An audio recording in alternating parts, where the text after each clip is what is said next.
The air that late March afternoon was crisp, carrying the metallic scent of pine and high-altitude chill. It was the spring break of our junior year, a necessary escape, but one dictated by the unforgiving economics of four perpetually broke college students. This year, paid campgrounds were out. Our mission was dispersed camping, free, remote, and, according to the grainy satellite map on my phone, utterly isolated. My name is Simon. My co-conspirators in this low-budget adventure were Kevin, Allie, and Seb, my three closest friends since orientation. We've been navigating the wilderness together since freshman year, bonded by shared discomfort and a mutual appreciation for warm beer under cold stars. We knew the drill: divide the gear, conserve the gas, and don't forget the cards. The spot I'd found was somewhere deep outside Buena Vista, Colorado. The navigation app, usually so confident, seemed hesitant, displaying the last miles as a faint dotted line snaking through the vast expanse of the forest.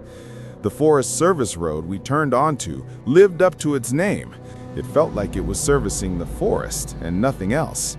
It was rutted, overgrown, and seemed to stretch into an impossible distance, swallowing the setting sun behind us. We arrived as the shadows were lengthening, transforming the landscape into abstract shapes of black and gray. The clearing was perfect. It was a wide, flat basin, peaceful and undisturbed, nestled beside what was unmistakably an old, dried-up creek bed. The fine silt and rounded stones spoke of water flow from a forgotten season. "Jackpot," Kevin announced, stretching his long frame out of the cramped back seat. "No RVs, no loud families, not even a set of fresh tire tracks. We've got the whole state to ourselves." That was the vibe we craved: solitude. The four of us efficiently established our camp, a practiced rhythm forged over years of shared excursions. We set up our four modest dome tents in a loose cluster, prioritizing flat ground over any kind of geometric precision. Mine was maybe 15 feet from Allie's, hers 20 from Seb's, and so on. A random, comfortable arrangement. The evening was uneventful. We popped the bottle caps off the cheap beer, the hiss sharp in the quiet air, and played several boisterous rounds of rummy by the weak glow of our headlamps. We were exhausted from the drive, the kind of deep physical fatigue that promises heavy sleep. By 11 o'clock, the conversation had petered out. We banked the fire, traded goodnights, and retreated into our nylon cocoons. I remember settling into my sleeping bag, the cold air immediately dissipating around my body. I am, by nature, a ridiculously light sleeper. On a regular night, I wake multiple times for a glass of water, a temperature adjustment, or just the sound of a distant siren. On a camping trip, I'm practically nocturnal, roused by every snap of a twig or howl of a coyote. But that night, nothing. I didn't stir. I didn't register the temperature drop, the shifting wind, or the usual chorus of the nighttime woods. It was a profound, unnatural slumber, an almost chemically induced blackout. I slept like a stone, completely and utterly knocked out, until the thin canvas of the tent turned a pale, dusty yellow, signaling morning. The moment I woke up, a sensation of wrongness hit me. It wasn't the sound of an animal or the chill of the morning. It was a silent, internal alarm. Something fundamental felt out of alignment. I fumbled for the zipper and tugged the tent flap open, ready to greet the day. And then I froze. The scene before me was geometrically precise, utterly silent, and entirely unbelievable. Our four tents had been moved. They were no longer in the random, loose cluster we had established the night before. They were arranged in a perfect, mathematically precise, square formation. Each tent was positioned at a corner, separated by identical, calculated distances. But that wasn't the most jarring element. In the exact center of this new quadrangle, where the focus of the square should logically converge, was a small, neat structure. A pile of stones. 4 stones to be exact. They were balanced precariously atop one another, like a miniature rough-hewn sculpture. A cairn that had absolutely not been there the night before. I felt a dizzying wave of disorientation, a desperate, fading hope that this was still the tail end of a vivid dream. The sheer absurdity of the sight made it feel like I was hallucinating. My tent, I realized, had been relocated about 25 or 30 feet from its original spot, near a clump of sagebrush. Yet the stakes were still perfectly secured in the ground, taut and deep. I looked inside my tent. My phone was still plugged into the portable charger, my sleeping bag was slightly compressed from my weight, and my spare socks were right where I'd tossed them. Nothing, inside or out, had been disturbed, save for the fact that the entire structure, with me inside it, had been physically transported. "Kevin!" I yelled, my voice a strained, unnerved croak in the quiet clearing. "Allie! Seb! Get out here, now!" Kevin was the first to emerge, his hair sticking up, his eyes immediately fixated on the stones and the new arrangement. I didn't need to speak a single word. The shock and utter confusion mirroring my own face told the entire story. Allie and Seb followed seconds later. Allie stepped out, looked, and slowly put her hand over her mouth. Seb just rubbed his eyes, convinced he was still waking up. The silence between the 4 of us was thick with unasked questions and shared terror. We didn't do this," Allie whispered, stating the obvious impossibility. "Nobody remembers anything, right?" Kevin asked, his voice rough. We all shook our heads. The memory of the night was a perfect blank slate, a gap in time that stretched from the moment our heads hit the pillow to the unsettling sight of our new camp. As we stood there bewildered, Allie spoke up, her voice trembling slightly. "I had this dream, a really, really clear one. I was walking, like marching across this endless reddish desert, and I was leading a lion. And the whole time, someone was counting my steps out loud slowly. 1, 2, 3, 4. Kevin's eyes widened. "That's insane! I dreamed I was in the army, back in basic training.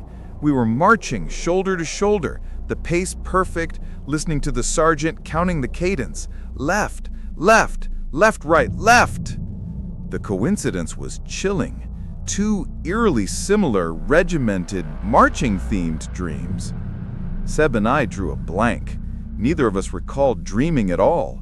Yet the connection between Allie and Kevin was palpable, almost magnetic. Then the truly strange part started. The atmosphere between the 4 of us wasn't just confused, it was fundamentally altered. It was an uncanny, almost claustrophobic feeling. It felt like our individual anxieties were leaking into a collective pool of dread. I looked from Allie's worried face to Seb's perplexed one, then to Kevin, and I felt not just my own fear, but theirs. The cold, sharp knot of dread in my stomach was somehow amplified by 3.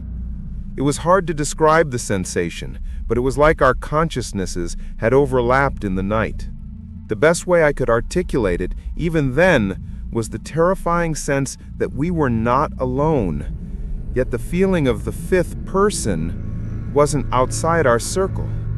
It was part of us. We began a meticulous examination of the site, desperately hunting for a rational explanation. Kevin tried the drunk theory.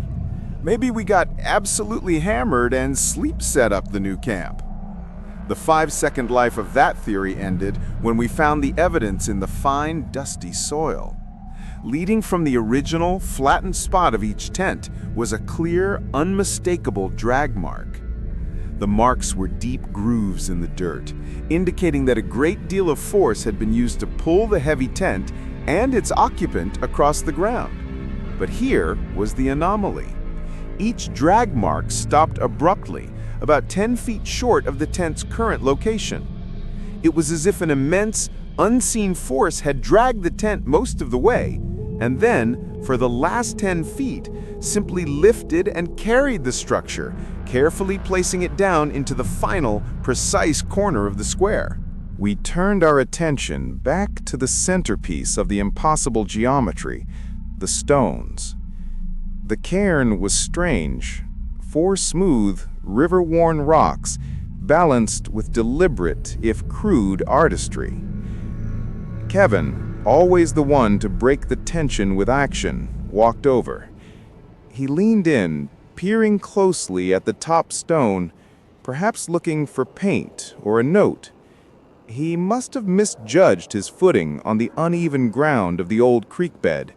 He tripped slightly, his hand flying out. The stones tumbled. They didn't explode or crash, they simply lost their balance and rolled onto the dirt with a soft, hollow thud. For a second, there was silence. 4 people staring at 4 scattered rocks. And then the sound began. It started as a low, deep-frequency sensation more than a sound, a vibration in the chest and the soles of the feet. It rapidly grew into a distinct, terrifying noise. It wasn't the sharp crack of an earthquake, nor the distant roar of machinery. It was the sound of massive, ancient stone grinding against massive, ancient stone. It was a profound, deep, resonating rumble, like an immense geological structure, like an old stone door or a vast subterranean tomb being pushed open for the first time in millennia. The sound sent a pure, primal wave of panic through all 4 of us. We didn't exchange words. We didn't debate a plan. The terrifying mental connection was still active, and we acted as a single, panicked organism. Go! Go! Go! Wasn't shouted, it was felt. I could feel Allie's heart hammering in my own chest, Kevin's adrenaline spiking in my veins, and Seb's overwhelming, debilitating fear. This shared terror was 10 times worse than the sight of the rearranged tents. I flew back to my tent, yanking the sleeping bag out, cramming it into its stuff sack with shaking, clumsy fingers. Tent stakes were ripped from the ground, poles collapsed with reckless haste. We were a whirlwind of efficiency, born purely from blind terror. In less than 5 minutes, the clearing was empty of everything but the 4 scattered stones, the fading drag marks, and the deafening low-frequency rumble that seemed to be echoing from the very earth beneath us. We piled into the truck, gear haphazardly tossed into the back, and I peeled out of that clearing, tires spitting gravel onto the deserted creek bed. We didn't slow down until we hit the familiar, comforting asphalt of the county road, leaving the grinding sound and the impossible quadrangle behind us. The 4 of us are scattered now: Denver, California, Chicago. We keep in touch, but we've never, not once, spoken of that morning. It exists in a shared, silent chamber of our memory, a terrifying fever dream we tacitly agree to leave undisturbed, lest thinking about it too much makes it definitively, terrifyingly real.